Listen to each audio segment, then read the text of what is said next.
To the happy occasion today of tourism, the Travel and Tourism Festival. A warm welcome, especially to those who have come here from abroad.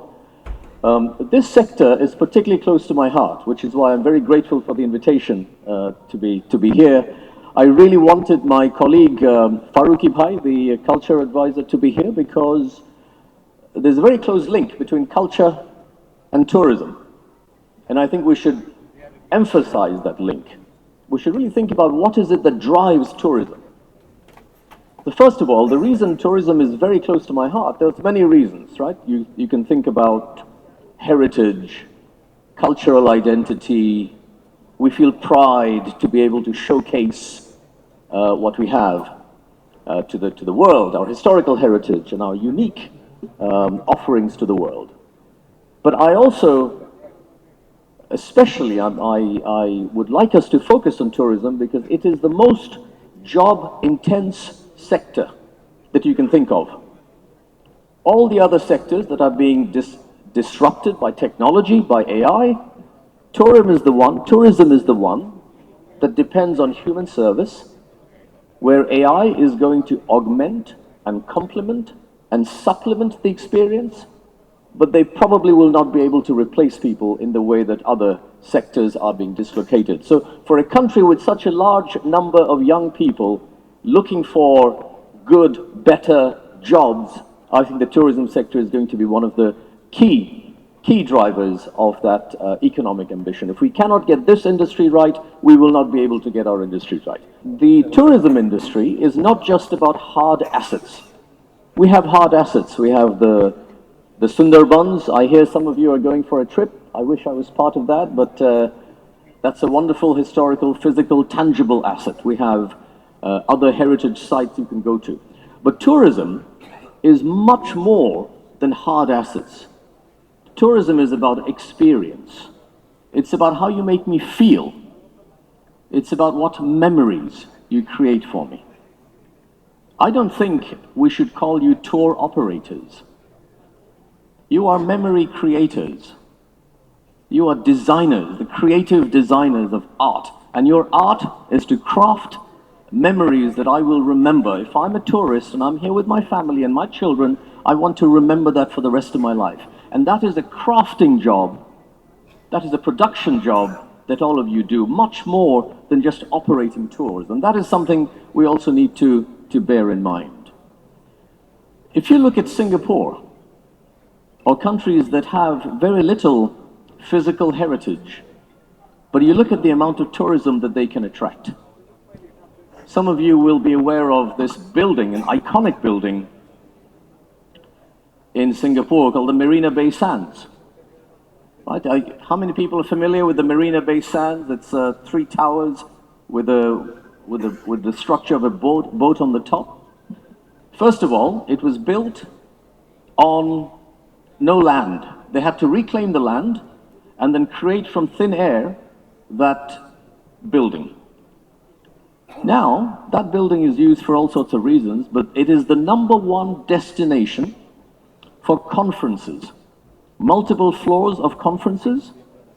And if you add together the income of all those conferences, the contribution of that one building to the GDP of Singapore is equal to 1 month of remittances that Bangladesh receives every year. And that is every month.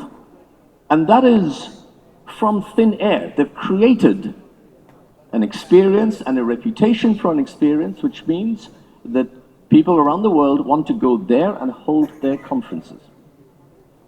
How many people are familiar with Taylor Swift? If you have children, you'll know who Taylor Swift is. I wasn't that familiar, but I now know who Taylor Swift is.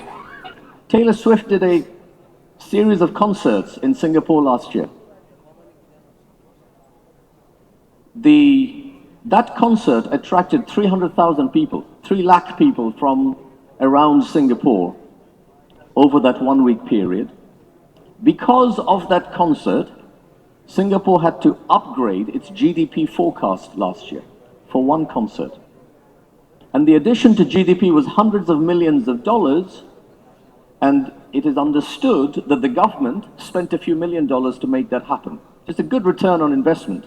But this is another example of where it has nothing to do with Singapore. There is no hard, concrete reason why people should go to Singapore to watch a Taylor Swift concert. Taylor Swift is not Singaporean. But that is the place people choose because they create an experience for tourism and they create memories for people. They make sure it is a smooth journey for tourists when they go to experience it. I think we need to keep that in mind. And we have more advantages that Singapore does not have. Why don't more people come here to do their conferences? Why don't we have more globally recognized and appreciated concerts over here? And then what can we do that is more unique? We have, take another one, study tours. Schools in, rich schools in Hong Kong and Malaysia, they go to Vietnam for study tours. Children go spend a week, 2 weeks in the villages. They look at the impact of climate change, how people adapt. Those experiences, if we can package and structure them, should be coming over here. So I think that is the mentality and the mindset. Now, the one point I want to end on is whenever I speak to people who have been to Bangladesh, the one thing they keep on saying is that we love the warmth and the hospitality of people over here. How many diplomats do we have over here today, right now? I see quite a few hands. If you look around at the diplomatic corps, including some of the multilateral organizations, you'll often find people who are here for the second time. Once you're here, you don't want to leave.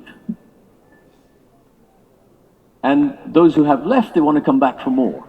So there is something about the warmth and the hospitality and the people, those who have very little still offering what they have to make your experience as good as possible.